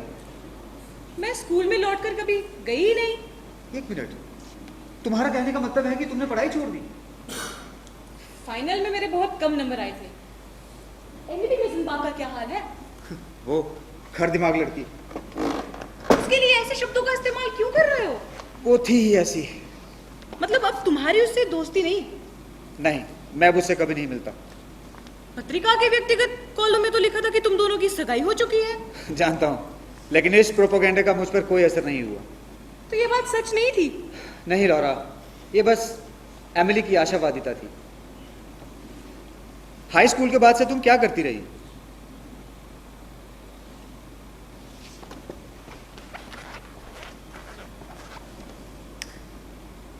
मैंने पूछा हाई स्कूल के बाद से तुम क्या करती रही? कुछ नहीं, कुछ खास नहीं। कुछ खास नहीं? 6 सालों में कुछ ना कुछ तो किया होगा। आखिर 6 साल एक लंबा अरसा होता है। हाँ। तो फिर बताओ, मिसाल के लिए। बिजनेस कॉलेज के बिजनेस कोर्स में मैंने अपना नाम लिखवाया था। गुड। तो वहां जिंदगी कैसी कटी? अच्छी, बहुत अच्छी नहीं। मुझे बदहजमी की शिकायत हो गई थी। तुम आजकल क्या करती हो? कुछ नहीं, कुछ खास नहीं। मेहरबानी करके अब ये मत सोचना कि मैं हाथ पे हाथ धरे बैठी रहती हूँ।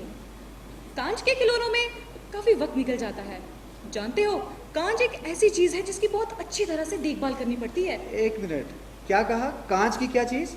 मैंने कहा मेरे पास कांच के खिलौनों का संग्रह है। ओह, जानती हो लौरा, तुम्हारी सबसे बड़ी समस्या क्या है? हीन भावना। पता है ये हीन भावना क्या होती है? जब कोई इंसान अपने आप को शूद्र समझने लगता है, अपने आप को नकारा समझने लगता है, तो उसमें हीन भावना पैदा होती है। मैं इसे अच्छे से समझता हूँ, क्योंकि मुझ में भी कभी हीन भावना हुआ करती थी, लेकिन मेरी हालत इतनी खराब नहीं थी जितनी मुझे तुम्हारी लग रही है। हाँ, तो यही तुम्हारी सबसे बड़ी दिक्कत है। तुम्हें किसी इंसान की हैसियत से अपने में विश्वास ही नहीं, सही मात्रा में अपने आप में आस्था ही नहीं।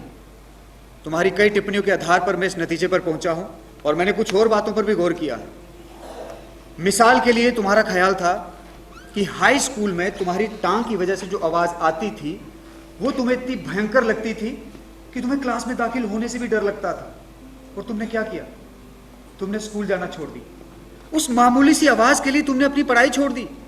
और जहां तक मेरा ख्याल है, उस आवाज का कोई अस्तित्व ही नहीं था। लौरा,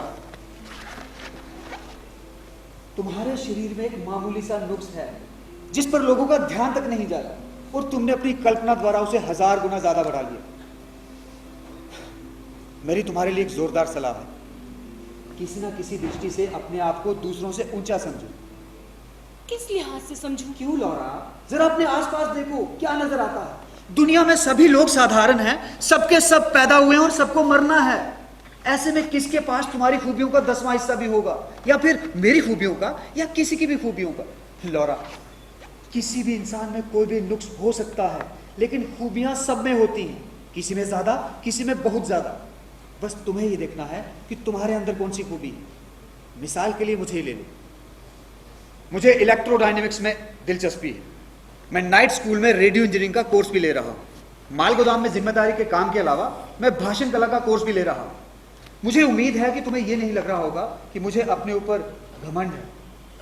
अरे नहीं नहीं। तो फिर बताओ लौरा, अपनी बात बताओ, क्या कोई ऐसी चीज नहीं जिसमें बाकी सब चीजों से ज्यादा तुम्हें दिलचस्पी हो? हाँ है, जैसा कि मैंने तुम्हें अभी बताया, मेरे पास कांच के खिलौनों का संग्रह है। ना जाने तुम किस कांच के पीछे पड़ी हो। कैसा कांच है वो? कांच की छोटी छोटी चीजें हैं, ज्यादातर सजावट की चीजें। छोटे छोटे जानवर, दुनिया के सबसे छोटे जानवर। जानते हो, माँ उन्हें कांच का चिड़ियाघर कहती है। अगर कोई नमूना देखना चाहो तो ये एक नमूना देखो। ये मेरा सबसे प्रिय खिलौना है। जानते हो, ये लो, ध्यान से। अगर तुमने जोर की सांस भी ली तो ये टूट जाएगा। तो फिर तुम रहने दो, क्योंकि इस मामले में मैं फूहड़ हूँ। पकड़ो इसे। अरे रहने दो, मैं जानती हूँ तुम इसे नहीं तोड़ोगे। देखो तुम इसे कितनी अच्छी तरह से पकड़े हुए हो। आओ, इन्हें रोशनी के नजदीक लाओ। इन्हें रोशनी से प्यार है। देखो रोशनी कैसे इसके आर पार चमकती है। हाँ, ये तो सचमुच चमकता है। मुझे पक्षपात नहीं करना चाहिए, लेकिन ये मेरा सबसे प्रिय खिलौना है। ये है क्या?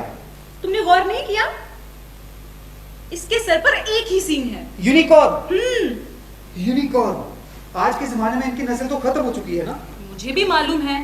बेचारा यूनिकॉर्न, इसे जरूर अकेलापन महसूस होता होगा। अगर होता भी होता तो ये एक दूसरे से उसकी शिकायत नहीं करते। ये अलमारी के तख्ते पर दूसरे घोड़ों के साथ खड़ा रहता है, जिनके सर पर सींग नहीं है। तुम्हें कैसे पता? मैंने इनमें कभी बहस होती नहीं देखी। बहस नहीं होती? ये तो बड़ा अच्छा लक्षण है। अच्छा, इसे कहाँ रखूं? अरे यहाँ, यहाँ मेज पर। कभी कभी मुझे बेहद अफसोस हुआ। तुम्हारा कीमती खिलौना मुझसे गिर गया और इसका सींग निकल गया। अरे कोई बात नहीं, मैं समझूंगी कि इसका ऑपरेशन हुआ है, जिससे इसका एक सींग निकाल दिया गया है। अब इसकी दूसरे घोड़ों के साथ खूब पटेगी, जिनके सर पे सींग नहीं है। कैसी दिलचस्प बात है। मुझे ये देखकर अच्छा लगा कि तुम पुरमजाक हो। जानती हो लौरा, तुम अलग किस्म की लड़की हो। मैं जितने भी लोगों से परिचित हूं, उन सब से अलग। बुरा तो नहीं मान रही? मेरा मतलब है औरों से ज्यादा अच्छी। तुम्हें देखकर मुझे ऐसा महसूस होता है जैसे, समझ में नहीं आता कैसे कहूं। आमतौर पर मैं अपनी बात बड़े अच्छे ढंग से व्यक्त कर लेता हूं, लेकिन ये कुछ ऐसी बात है कि लौरा, क्या कभी किसी ने तुम्हें बताया कि तुम सुंदर हो? तुम बहुत सुंदर हो। बाकी सब लड़कियों से अलग हो तुम, इसीलिए ज्यादा सुंदर हो। काश लौरा, तुम मेरी बहन होती और मैं तुम्हें सिखाता कि आत्मविश्वास कैसे पैदा किया जा सकता है। जिन लोगों के शरीर में जरा सा नुक्स होता है, वो बाकी सब लोगों से अलग होते हैं। लेकिन इसमें कोई शर्म की बात नहीं, क्योंकि बाकी लोगों में भी तो आश्चर्यजनक गुण नहीं होते। हाँ लौरा, अगर मेरी कोई बहन होती तो मैं भी वही करता जो टॉम ने किया। मैं घर पर लड़कों को बुलाता, अपनी बहन से उनका परिचय करवाता। अच्छे लड़के, उस किस्म के जो मेरी बहन को पसंद कर सकते। लेकिन टॉम ने मुझे समझने में गलती कर दी। मुझे ये कहने का अधिकार तो नहीं, क्या पता टॉम ने मुझे इस इरादे से ना बुलाया हो, और अगर बुलाया भी हो तो भी इसमें कोई बुराई नहीं। लेकिन लौरा, इस वक्त मेरे साथ एक दिक्कत है। मैं इस स्थिति में नहीं हूं कि इस फर्ज को निभा सकूं। मैं तुम्हारा टेलीफोन नंबर नहीं मांग सकता, और ना ही ये कह सकता हूं कि अगले हफ्ते तुम्हें टेलीफोन करूं। मैं अपने साथ शाम बिताने का तुम्हें निमंत्रण भी नहीं दे सकता। मैं चाहता हूं कि सारी स्थिति साफ कर दूं, तुम्हें कोई गलतफहमी ना हो, और बेशक तुम्हारी भावनाओं को ठेस पहुंचे। मैं सब कुछ स्पष्ट कर देना चाहता हूं। क्या तुम अब कभी नहीं आओगे? नहीं लौरा, अब मैं नहीं आ सकता। मुझ पर बंधन है। एक लड़की से मेरी दोस्ती है। पैटी नाम की उस लड़की के साथ मैं अक्सर बाहर घूमने जाया करता हूँ। वो भी तुम्हारी तरह घरेलू लड़की है, कैथोलिक है, आयरिश है, और बड़े मायनों में हमारी खूब पड़ती है। प्यार ने मुझे एक नया आदमी बना दिया है लौरा। प्यार में जबरदस्त शक्ति होती है। प्यार एक ऐसी चीज है जो दुनिया बदल सकती है। लौरा, मैं चाहता हूं कि तुम भी कुछ कहो।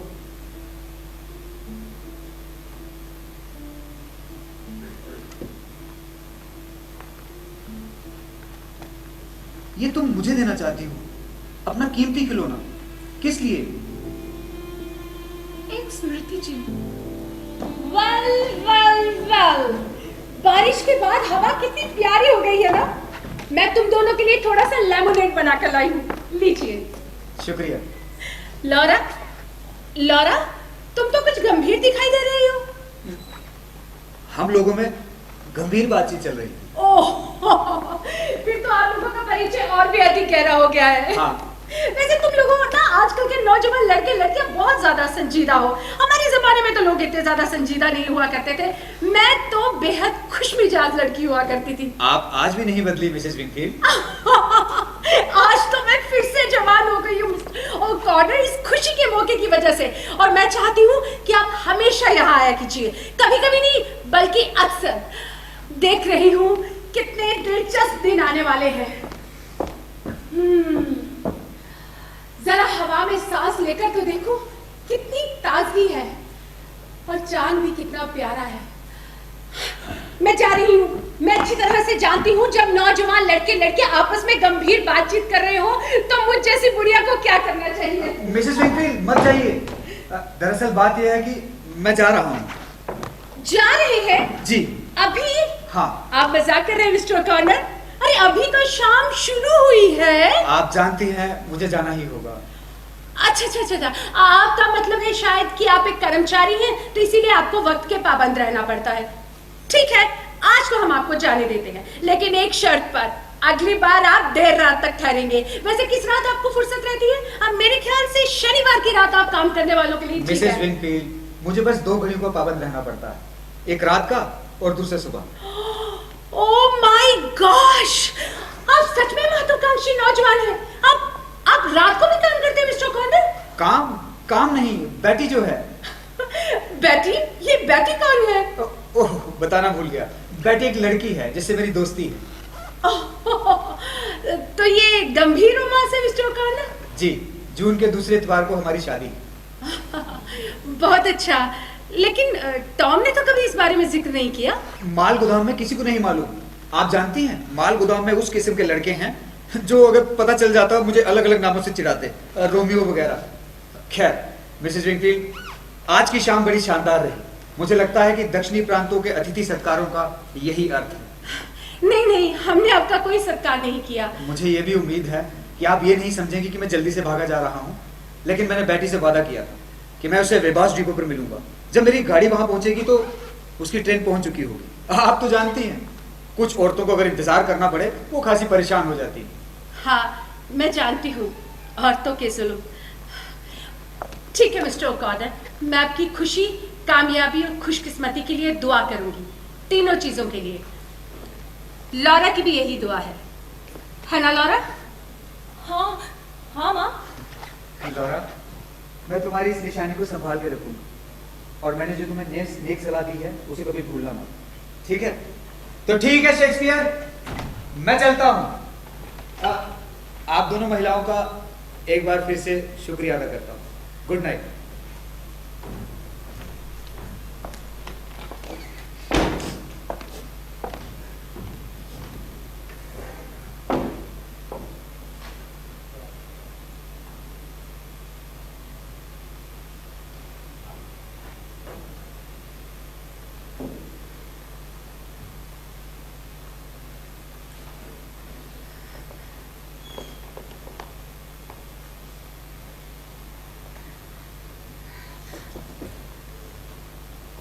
ना जाने क्यों हर बार बात बिगड़ जाती है।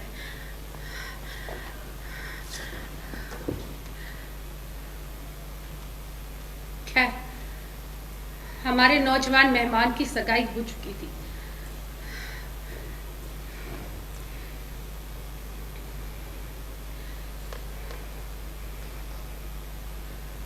टॉम, हाँ मॉम। जरा 1 मिनट के लिए बाहर आओ। मुझे तुम्हें बड़ी मजेदार बात बतानी है। क्या नौजवान मेहमान जा चुका है? हाँ, नौजवान मेहमान बड़ी जल्दी चला गया। तुमने हमसे कितना शानदार मजाक किया है ना? क्या मतलब? तुमने कभी हमसे जिक्र तक नहीं किया कि उसकी सगाई हो चुकी है। जिम, उसकी सगाई हो चुकी है? उसने तो हमें यही बताया है। हद हो गई, मुझे तो पता ही नहीं था। ये तो बड़ी अजब बात है। अब इसमें अजब क्या है? क्या तुमने नहीं कहा था कि माल गोदाम में वो तुम्हारा सबसे करीबी दोस्त है? दोस्त तो है, लेकिन मुझे क्या मालूम था? तुम्हारे करीबी दोस्त की शादी होने वाली है और तुम्हें पता ही नहीं है। हाँ, मैं माल गोदाम में काम करने जाता हूँ, लोगों की जिंदगी के बारे में जानकारी हासिल करने नहीं जाता। क्या तुम्हें कभी भी कहीं भी कुछ भी पता नहीं चलता? तुम हमेशा सपना में रहते हो, भ्रम पैदा किया करते हो। किधर जा रहे हो? किधर जा रहे हो? सिनेमा देखने। वाह, खूब रही। हमें बेवकूफ बनवाकर अब खुद सिनेमा देखने जा रहे हो। इतना खर्च, इतनी तैयारियां, नया कालीन, लैंप, लौरा की पोशाक, सब किसके लिए? किसी दूसरी लड़की की मंगेतर की खातिरदारी के लिए? जाओ, सिनेमा जाओ। हमारे बारे में कुछ मत सोचना। अपनी परित्यक्ता माँ के बारे में, अपनी कुंवारी बहन के बारे में, जो अपाहिज और बेकार है। देखना, तुम्हारे सुख स्वार्थ में कोई बाधा ना आने पाए। जाओ, सिनेमा जाओ। माँ, तुम जितना जोर से चिल्लाकर मुझे स्वार्थी कहोगी, मैं उतना तेजी से यहां से चला जाऊंगा, लेकिन सिनेमा नहीं जाऊंगा। तो जाओ, चांद पर जाओ, स्वार्थी सपने देखने वाले।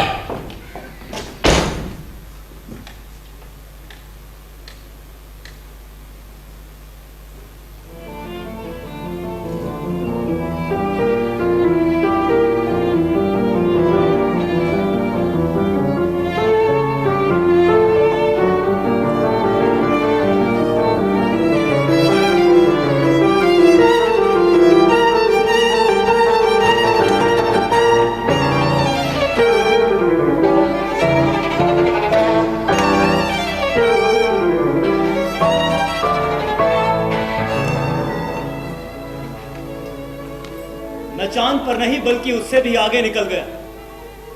दो जगहों के बीच समय ही सबसे लंबा फासला है। इस घटना के कुछ दिन बाद जूते के डिब्बे पर कविता लिखने के कसूर में मुझे नौकरी से निकाल दिया गया। मैं सेंट लुइस छोड़कर चला गया। आखिरी बार इस जीने से उतरकर मैं अपने पिता के चरण चिन्हों पर चलने लगा। मैंने बहुत सफर किया।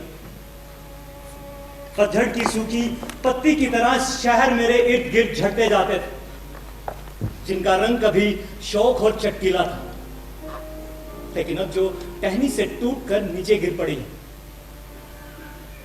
मैं रुक भी सकता था, लेकिन कोई चीज मेरा पीछा कर रही थी। वो अचानक अनचेते में आकर मुझे पकड़ लेती थी।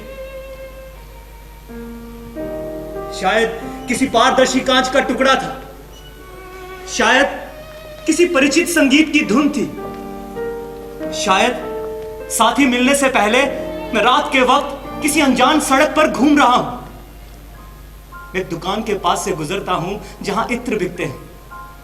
शोकेस में बत्तियां जल रही हैं। वहां नन्ही पारदर्शी कांच की रंग बिरंगी बोतलें रखी हैं।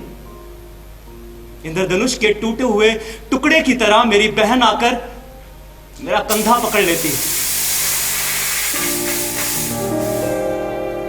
मैं मुड़कर उसे देखता हूं। लौरा, मैंने तुम्हें पीछे छोड़कर आने की बहुत कोशिश की, लेकिन मैं अपने इरादे के प्रति ज्यादा वफादारी दिखाता हूं। मैं किसी शराब खाने या सिनेमा घर में चला जाता हूं, शराब खरीदता हूं, अपने पास बैठे अजनबी से बातें करता हूं। तुम्हारी मोमबत्तियां जिस भी तरीके से बुझें, बुझाओ लौरा। तुम्हारी मोमबत्तियां जिस भी तरीके से बुझें, बुझाओ लौरा। तुम्हारी मोमबत्तियां जिस भी तरीके से बुझें, बुझाओ लौरा।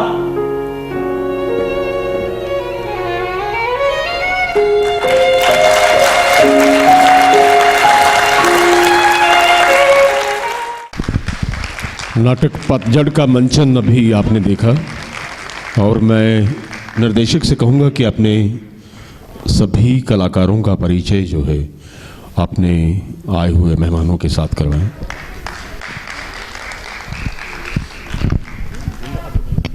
भूल जाऊंगा तो मुझे बता दें। थैंक यू सो मच, आप सब लोग आए। Thank you thank you thank you. मैं करैक्टर से आपका रूबरू करवा देता हूँ। ऑन स्टेज जो थे, जिम की भूमिका में थे विवेक संगोत्रा, लौरा की भूमिका में थी कंचन राजपूत, और इसका पहला प्ले डेब्यू कर रही है। टॉम के किरदार में था मैं, Mohit Mehra. Thank you. Amanda के किरदार में थे गुरमीत जम्वाल। इस नाटक का निर्देशन किया था मैंने और मैम ने मिलके। और बैक स्टेज की जो हमारी टीम है, लाइट पे थे महीर सुदन, जिसके साथ हमने पूरा डिज़ाइन बनाया, और Pankaj sir thank you so much. Set में थी ज्येष्ठा जम्वाल। ज्येष्ठा आ जाना ऊपर। म्यूज़िक में थे विजय सर, जिन्होंने एग्जीक्यूशन में हमारी मदद की। Thank you so much sir. Vijay Goswami sir. Thank you Lokesh sir, उन्होंने भी बहुत हमारी हेल्प की। सेट एग्जीक्यूशन में थे संजीत मेहरा, रिकी मल्होत्रा। मेकअप में थे साहिल कुरैशी, जिनका हम लोग स्पेशल थैंक्स करते हैं क्योंकि वो इस प्ले के लिए स्पेशली चंडीगढ़ से आए हैं। तो और एक छोटी सी बच्ची जिसकी अभी शुरुआत है मेकअप में, तो उसको भी अभी सोनिया, वो भी मेकअप असिस्ट कर रही थी इनके साथ। और सबसे ज़्यादा जो थैंकफुल लोग हमारे, पंकज हांडू जिसने ये पोस्टर डिज़ाइन किया, विजय कपूर सर जो थ्रू आउट पूरा दिन हमारे साथ है, एक एक चीज़ में उनका बड़ा योगदान था, और अजय शर्मा, रविंदर मनहास, अभिषेक, अंकित, अमन, शाजी और उसकी टीम जिन्होंने पूरी हमारी हेल्प की सुबह से। Thank you so much. यार किसी को मिस तो नहीं कर रहा हूँ? किसी को मिस तो नहीं कर रहा हूँ? अजय गुप्ता, हाँ लिया ना मैंने नाम, लिया नाम बस। Thank you so much. Sorry अगर मैं किसी का नाम भूल रहा हूँ।